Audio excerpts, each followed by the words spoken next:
நாம் அறிந்ததும் அறியாததும் சிலவற்றை இந்த பதிவில் பார்ப்போம். முதுகுவலி வராமல் இருக்க நாம் செய்ய வேண்டியவை பின்வருமாறு. தினமும் 21 முறையாவது குனிந்து காலை தொட்டு பழக வேண்டும்.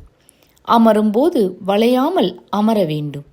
நிற்கும் பொழுது நிமிர்ந்து நிற்க வேண்டும். சுருண்டு படுக்கக்கூடாது.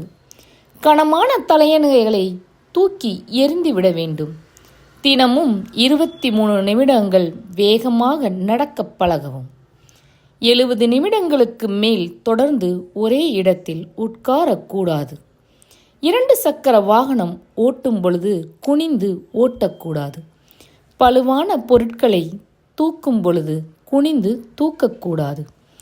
காலை 20 முறை மற்றும் மாலை 20 முறை கைகளை வானோக்கி நீட்டி பழகி உடற்பயிற்சி செய்வதால்